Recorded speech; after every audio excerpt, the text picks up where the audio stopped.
எல்லோருக்கும் வணக்கம். தியான யோகம் நிகழ்ச்சிக்கு உங்கள் அனைவரையும் வரவேற்கிறேன்.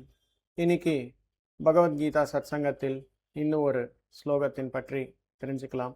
மை டியர் ஃப்ரெண்ட்ஸ், இந்த ஸ்லோகத்தில் ஸ்ரீகிருஷ்ண பரமாத்மா 3 குணங்கள் பற்றி என்ன சொல்லியிருக்கிறது, வேதங்களில் என்ன கூறப்படுகிறது, ஆன்மாவுக்கு யோகக்ஷேமம் என்பது எப்படி தருவது என்ற விஷயத்தின் மீது போதிக்கிறார். 3 குணங்கள் இருக்கு. தமோகுணம், ரஜோகுணம், சத்வகுணம். இந்த 3 குணங்களும் வேதங்களில் சொல்லப்படுகிறது. தமோகுணம் என்றால் உடலுக்கு சம்பந்தப்பட்ட விஷயங்கள், அதாவது நம்முடைய பௌதீக உடலுக்கு சம்பந்தப்பட்ட விஷயங்கள். ரஜோகுணம் என்றால் நம்முடைய மனசுக்கு சம்பந்தப்பட்ட விஷயங்கள். மை டியர் ஃப்ரெண்ட்ஸ், சத்வகுணம் என்றால் நம்முடைய நலனுக்கு சம்பந்தப்பட்ட விஷயம். இந்த 3 குணங்களையும் திரிகுணங்கள் அப்படின்னு சொல்லப்படுகிறது வேதங்களில்.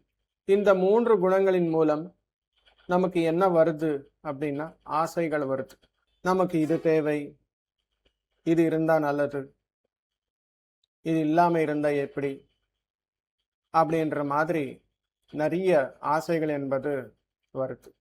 இந்த 3 குணங்களில் நாம இருந்தால் நம்முடைய உடல், மனம், புத்தி அந்த ஆசைகளின் மீது மட்டுமே இருக்கும். உடலுக்கு சம்பந்தப்பட்ட விஷயங்கள் நடைமுறைப்படுத்தணும், மனதுக்கு சம்பந்தப்பட்ட விஷயங்கள் அனைத்தும் நடைமுறைப்படுத்தணும். இது 2 எப்படி நடைமுறைப்படுத்துது அப்படின்னு சொல்லி புத்தியுடன் யோசிக்கிறோம். அதற்காக வெறும் இந்த 3 குணங்களில் இருந்தால் உடலுக்கு சம்பந்தப்பட்டது, மனசுக்கு சம்பந்தப்பட்டது, புத்திக்கு சம்பந்தப்பட்டது மட்டுமே நாம யோசிக்கிறோம், அந்த செயல்கள் மட்டுமே செய்கிறோம். அதற்கு சம்பந்தப்பட்ட பலன்கள் என்பது மட்டுமே கிடைக்கும், வேற ஒன்றும் கிடைக்காது. எப்போ இங்கே ஆசை என்பது வருதோ அங்கே ஒற்றுமை அப்படின்ற கான்செப்டே மனசுல வராது. ஆசை என்றாலே எனக்கு, என்னுடையது அப்படின்ற விஷயங்கள் தான். நான் வேற நீ வேற அப்படின்ற மாதிரி அந்த கான்செப்ட்லயே இருக்கும் மைண்ட்.